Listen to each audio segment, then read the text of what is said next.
est-ce qu'aujourd'hui, si tu venais à investir à nouveau, tu dirais Bali, c'est un marché qui est toujours intéressant? Ah, c'est pas moi qui vais dire le contraire, hein. Ayant déjà investi dans 3 villas, j'ai toujours d'autres projets en tête. Ouais. Donc oui, effectivement, il faut investir à Bali. Moi, je ne m'arrêterai pas d'investir à Bali. Ayant investi beaucoup en France, je peux dire qu'il n'y a pas photo. Tous mes biens en France ont quasiment été vendus pour être réinvestis à Bali. Salut tout le monde, alors aujourd'hui on est avec Séraphin, bienvenue Séraphin. Salut Laurent.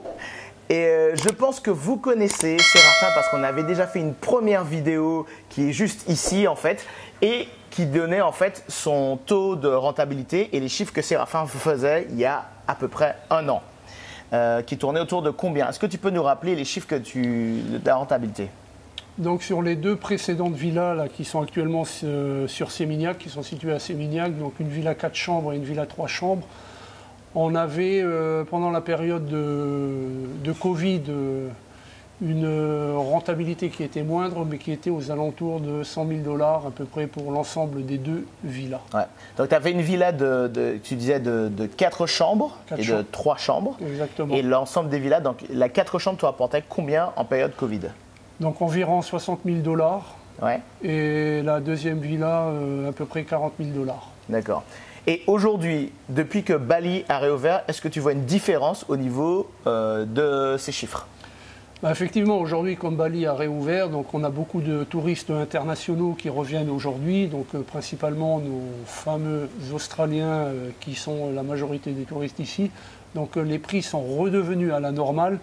Et effectivement, aujourd'hui, on est en train de redevenir sur des taux d'occupation qui sont beaucoup plus élevés que précédemment et avec une rentabilité aujourd'hui qui correspond pour une villa 4 chambres entre 70 et 80 000 $ et puis pour la villa 3 chambres entre 50 et 60 000 $.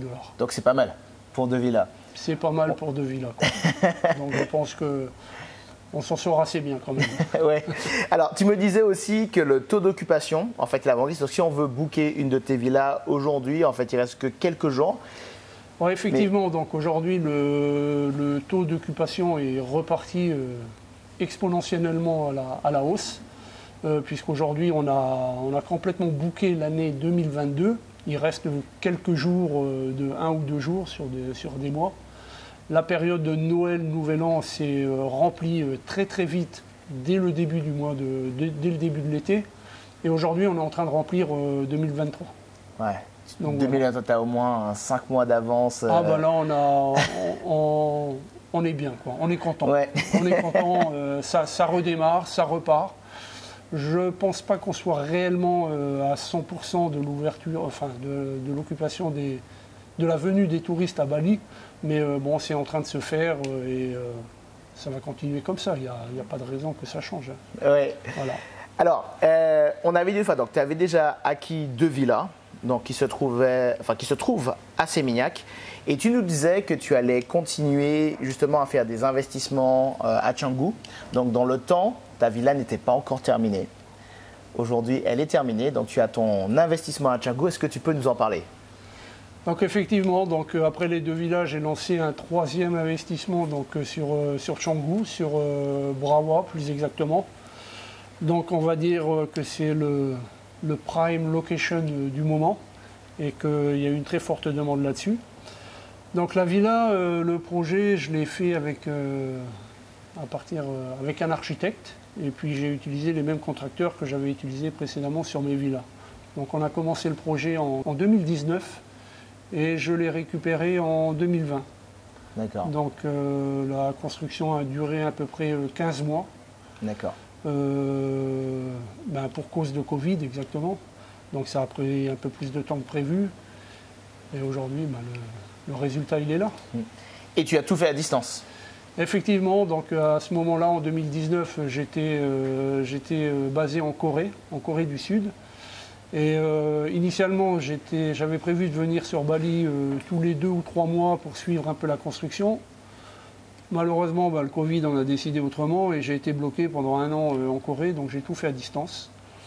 Donc on va dire la chance que j'ai eue, c'est que je connaissais très bien le contracteur. Donc on a pu communiquer facilement. Et puis l'architecte à qui j'avais proposé de faire les plans de la villa a suivi les travaux de construction. Et donc toutes les semaines on était en contact. Il m'envoyait des photos, des rapports et puis les points négatifs et les points positifs de la construction. Et puis bien sûr on y remédiait de cette façon-là. Mais c'est vrai que ça n'a pas été vraiment facile parce que bon, c'est toujours bien quand on est sur place de voir un peu comment ça se passe, de sentir un peu la construction et de voir les petites choses qu'on aimerait peut-être changer à ce moment-là parce qu'effectivement sur le plan c'est bien, mais dans la réalité c'est peut-être pas ce qu'on attendait. Bon, on a pu le faire comme ça et puis je suis content du résultat. Voilà. Ok. Dis-nous autre chose. Alors, cette villa, elle a combien de chambres? Et aussi, elle a des particularités, parce que tu as mis certaines, on va dire, features dans cette villa qui sont assez spéciales. Est-ce que tu peux nous en dire plus? Donc, effectivement, donc, cette villa, il faut savoir qu'avant tout, c'est une villa à vivre. Donc, elle est destinée à la base pour y habiter.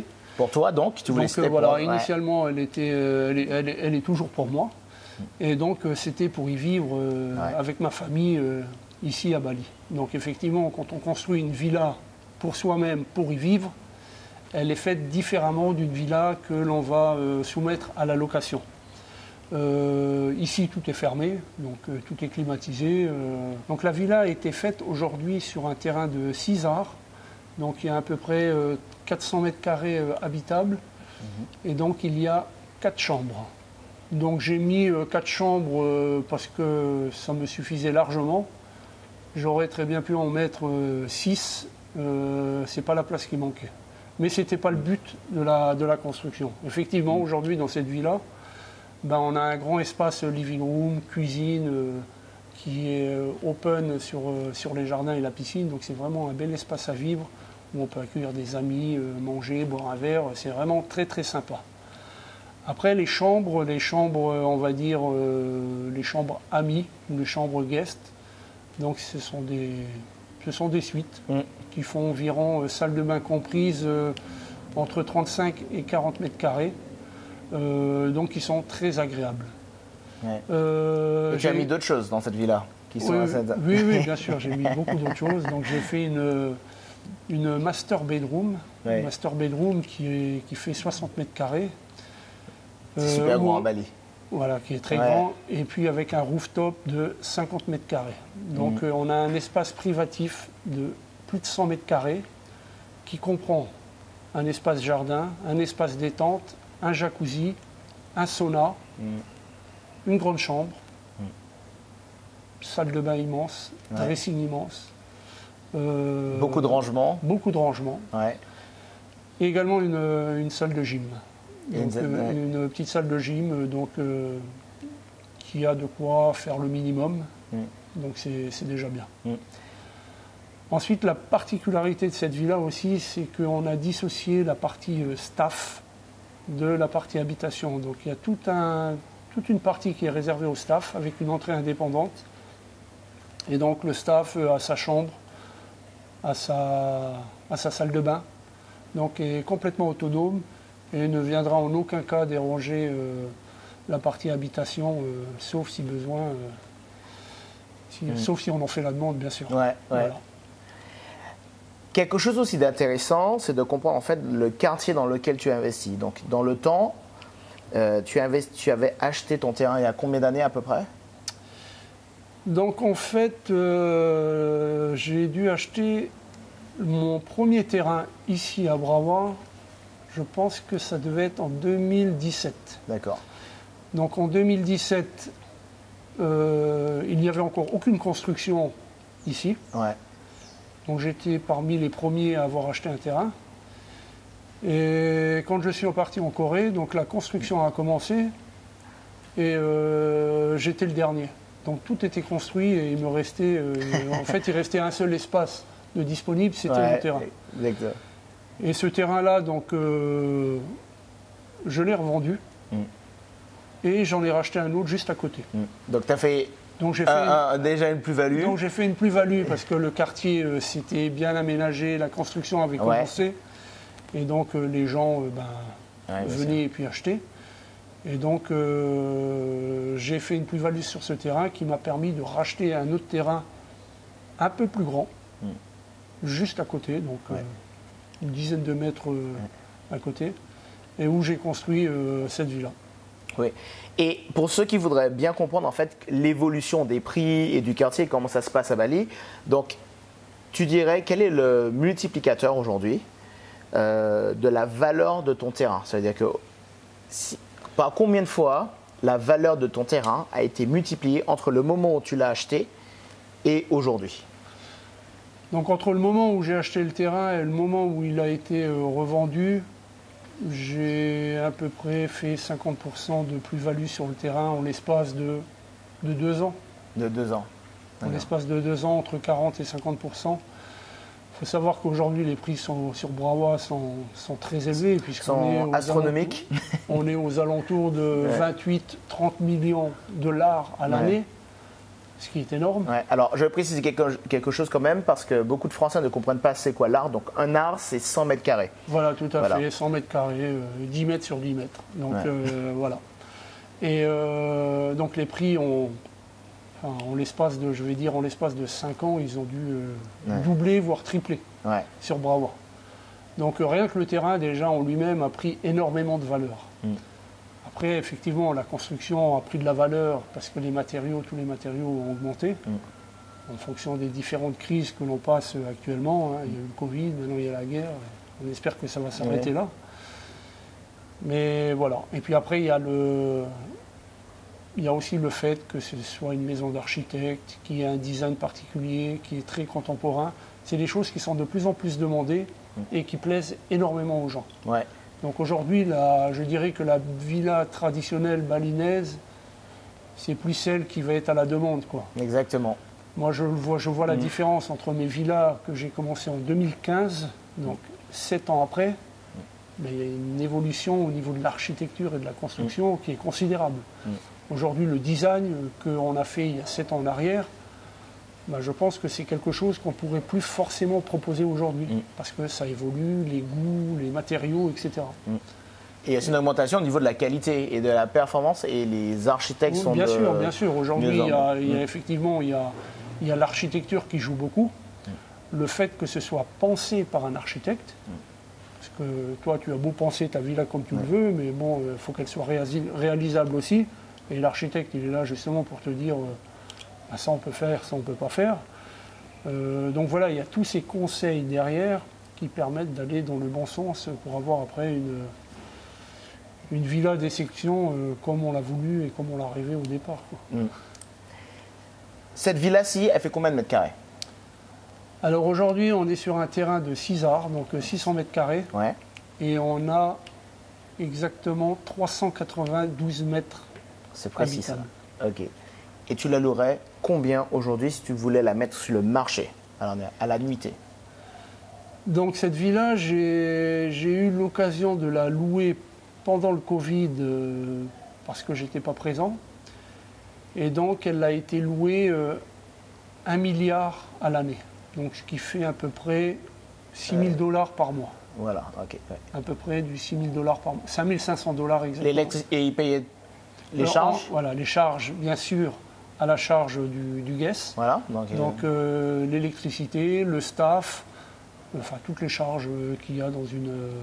Donc tu avais 6 000 dollars qui rentraient et le reste, toutes les charges, c'était pour celui qui habitait... C'était pour la personne. Donc la personne qui était à l'intérieur payait l'électricité et le staff, c'est-à-dire la MED. Après, tout ce qui était extérieur, jardinier, pisciniste, etc., c'est moi qui m'en occupais. Oui, bien sûr, Voilà. Après, tous les petits travaux de maintenance également à ma charge. Après, s'il y avait également des gros travaux, c'était pour lui. Mais sinon, dans l'ensemble, on était aux alentours de 5 500 dollars par mois. Donc, ce qui doit représenter, grosso modo, 900 ou 1 milliard. En période Covid. En période Covid. Et aujourd'hui? Donc, aujourd'hui, cette villa, si elle était louée, elle ne serait plus louée à l'année. Ça, c'est une chose. C'est un problème en ce moment à Bali, parce qu'il faut savoir qu'il n'y a plus du tout de villas en ce moment pour la location annuel sur le marché parce que tout le monde se met à faire du Airbnb, de la location à court terme, vu les tarifs qu'il y a. Et du coup, il y a une pénurie de biens pour la location annuelle. Exactement. Ouais. Donc en tant que nous, c'est difficile pour nous en tant qu'habitants, mais en tant qu'investisseurs, c'est génial. Donc effectivement, aujourd'hui, cette villa, si elle devait être louée à la journée, la rentabilité serait exceptionnelle. Une villa de ce type, aujourd'hui, sur le marché de la location, tournerait facilement à 1 000 $ par jour. Et pendant les périodes, on va dire, de vacances, de fêtes de fin d'année, on pourrait facilement rajouter, je pense, entre 1 500 et 1 800 $ la nuitée. Facile, ouais. Voilà. Est-ce qu'aujourd'hui, si tu venais à investir à nouveau, tu dirais Bali, c'est un marché qui est toujours intéressant? Ah, c'est pas moi qui vais dire le contraire. Ayant déjà investi dans 3 villas, j'ai toujours d'autres projets en tête. Donc oui, effectivement, il faut investir à Bali. Moi, je ne m'arrêterai pas d'investir à Bali. Ayant investi beaucoup en France, je peux dire qu'il n'y a pas photo. Tous mes biens en France ont quasiment été vendus pour être réinvestis à Bali. Parce que bon, il y a un potentiel et une demande, et on va dire un art de vivre à Bali qu'on ne trouve pas forcément ailleurs. Donc on s'y plaît et puis on a envie d'y rester. Après, au niveau investissement, je pense que c'est un très très bel investissement que de faire quelque chose à Bali.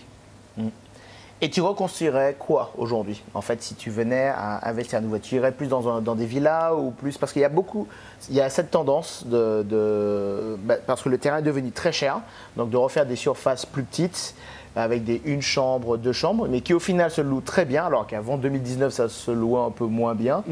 Parce qu'il y a beaucoup de demandes. Donc aujourd'hui, toi, tu vois la demande dans quel sens? Aujourd'hui, à Bali, il y a une chose que je constate là, depuis que je suis revenu, c'est qu'il y a beaucoup de projets d'appartements qui se font. Donc je pense qu'effectivement, comme tu le dis, les terrains sont chers. Donc aujourd'hui, on essaye de construire des appartements sur une surface où on aurait pu faire une villa. Là, on va faire un petit building de 3-4 étages avec des appartements qui sont très très agréables, très beaux, avec des penthouses, chose qui ne me déplairait pas. Donc j'ai en tête peut-être un investissement sur un peu ce type de bien. Donc c'est à l'étude. Ça, c'était une de mes premières motivations. La seconde motivation était de faire un projet sur Ubud. Bon, aujourd'hui, avec le problème des green zones, donc, ça a un peu limité les terrains sur les rizières. Mais bon, pour l'instant, ça ne reste pas complètement, je vais dire, mis de côté. On a toujours espoir qu'un jour, ça va redémarrer et puis on lancera un projet là-dessus. Et après, effectivement, si je devais refaire un projet ici sur Canggu, je le ferais, mais un peu plus à l'écart, mais très proche quand même de Canggu, parce que les terrains sont devenus forcément inaccessibles et très chers. Exactement. Ils sont plus au même prix qu'ils étaient il y a quelques années en arrière. Voire un an. Tu me racontais l'histoire de ce terrain. Il y a un an en arrière, effectivement.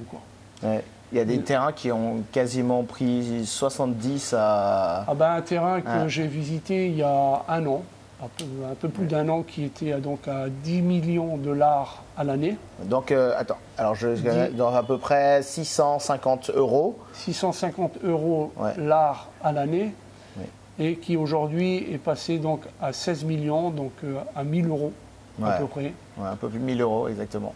Donc qui a pris 60% en l'espace de un an. Donc c'est incroyable. Donc je pense que celui qui veut investir, il achète du terrain, il les revend, il va gagner autant d'argent. À part ça, que nous qui étions souvent confrontés, puisqu'on cherche les terrains pour ces investisseurs, il faut dire aussi qu'il y a de moins en moins de terrains. Déjà de bons terrains, c'est de plus en plus difficile à les trouver.